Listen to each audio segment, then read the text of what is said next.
The first cannon shot of the Second World War is fired on Danzig.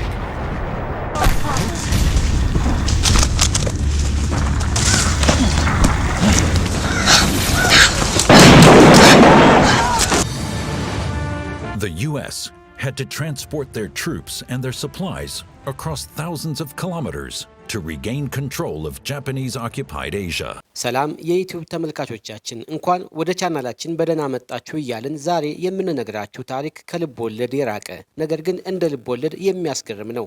አንድ ሰው ጦርነት ካለቀ ከ28 ዓመታት በኋላም በጫካ ውስጥ ተደብቆ ቢገኝ ምን ይሰማችኋል? አዎ ይህ የሾይቺ ዮኮይ ታሪክ ነው።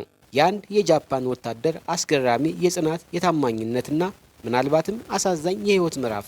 ዮኮይ ከሁለተኛው የዓለም ጦርነት በኋላ ለ3 አስርት ዓመታት ያህል በጓም ደሴት ጫካ ውስጥ እንዴት እንደተደበቀና እንደተረፈ እንዲሁም እንዴት እንደተገኘና ወደ ቀድሞ ህይወቱ ለመመለስ ያደረገውን ትግል በጥልቀት እንመለከታለን።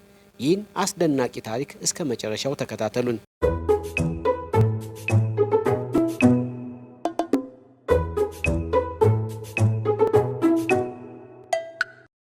ሾይቺ ዮኮይ በ1915 በጃፓን ተወለደ። በወጣትነቱ ልብስ ሰፊ የነበረ ሲሆን በ1941 የጃፓን ንጉሠ ነገሥታዊ ጦርነት ተቀላቀለ። ብዙም ሳይቆይ ወደ ጓም ደሴት ተላከ። ጓም በወቅቱ የአሜሪካ ግዛት የነበረች ሲሆን ጃፓን በፐርል ሃርበር ላይ ጥቃት ስትሰነዝር ከጥቂት ቀናት በኋላ በ1941 ጓምን ተቆጣጠረች። ነገር ግን በ1944 የአሜሪካ ኃይሎች ጓምን መልሰው ለመቆጣጠር ኃይለኛ ጥቃት ከፈቱ። የጃፓን ጦር ከፍተኛ ሽንፈት ደረሰበት። ብዙ የጃፓን ወታደሮች ተገደሉ። ሾይቺ ዮኮይ ግን ከጥቂት ጓደኞቹ ጋር ወደ ጫካ ሸሽቶ መደበቅን መረጠ። ለነሱ እጅ መስጠት ማለት ታላቅ ውርደትና ለንጉሠ ነገሥቱ ታማኝ አለመሆን ነበር። ዮኮይ በጫካ ውስጥ የነበረ ሕይወት በቃላት ለመግለጽ የሚከብድ ነበር። መጀመሪያ ላይ ከሌሎች ወታደሮች ጋር ቢሆንም ቀስ በቀስ ጓዶቹ በበሽታ በረሃብ ወይም በአሜሪካ ወታደሮች ተገለው ብቻውን ቀረ። ከውጭው ዓለም ሙሉ በሙሉ ተቋርጦ ነበር። ጦርነቱ እንዳለቀ እንኳ አያውቅም ነበር። ለመኖር ሲል የራሱን ዋሻ ከመሬት በታች ቆፈረ። ይህ ዋሻ ከቀርከሃና ከሌሎች የጫካ ቁሳቁሶች የተሰራ ሲሆን በአካባቢው ከሚገኙ አዳኞችና ከአየር ንብረት ለውጥ ለመከላከል ረድቶታል። ምግብ ለማግኘት እንቁራሪቶችን፣ አይጦችን፣ ቀንድ አውጣዎችን፣ የዛፍ ፍራፍሬዎችንና ስሮችን ይመገብ ነበር። የራሱን ልብሶች ከዛፍ ቅርፊት ቅጠላቅጠል ይሰራ ነበር። መሳሪያዎቹንም ከቀርከሃና ከድንጋይ ነበር የሚሰራው። ብቸኝነት ትልቅ ፈተናው ነበር። ለ28 ዓመታት ከሰው ሳይገናኝ ሳይነጋገር መኖር ምን ያህል ከባድ እንደሆነ አስቡት። ሁልጊዜም የመያዝ ፍርሃት ነበረበት። የአካባቢው ነዋሪዎች ወይም የአሜሪካ ወታደሮች እንዳያገኙት ከፍተኛ ጥንቃቄ ያደርግ ነበር። ጊዜን መቁጠር የቻለው በጨረቃ ዑደት ነበር።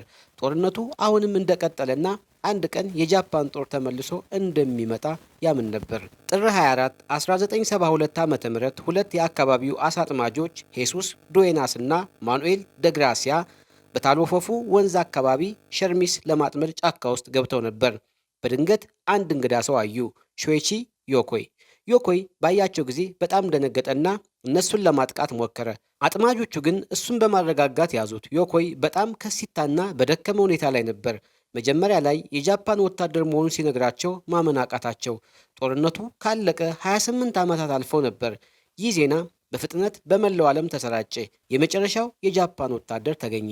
ዮኮይ ጃፓን ሲመለስ እንደ ጀግና ተቀበሉት። ነገር ግን እሱ ራሱ በሀፍረት ተሞልቶ ነበር። በደረሰ ጊዜ የተናገረው ዝነኛ ቃል ዮኮይ ሾይቺ በታላቅ አፍረት ተመልሻለሁ የሚል ነበር። በሕይወት መቆየቱና እጁን ባለመስጠቱ ኩራት ቢሰማውም ለንጉሠ ነገሥቱ በሚገባ እንዳላገለገለና በጦርነት እንዳላሸነፈ በማሰብ ሀፍረት ተሰምቶት ነበር። የዘመናዊቷ ጃፓን ለዮኮይ እንግዳ ነበረች። መኪኖች፣ ቴሌቪዥኖች፣ ሰማይ ጠቀስ ህንፃዎች፣ ሁሉም ነገር አዳዲስና ግራ የሚያጋባ ነበር። ከጫካው ህይወት ወደዚህኛው ለመላመድ በጣም ተቸግሮ ነበር። ብዙ ቃለ መጠይቆችን ሰጥቷል። መጽሐፍ ጽፏል። ስለ ጦርነት ከንቱነትም ተናግሯል። በኋላም አግብቶ በተወሰነ መልኩ ሰላማዊ ህይወት ለመምራት ሞክሯል። የሾይቺ ዮኮይ ታሪክ ስለ ሰው ልጅ የመኖር ጉጉት፣ የጽናትና የታማኝነት ኃይል ያስተምረናል።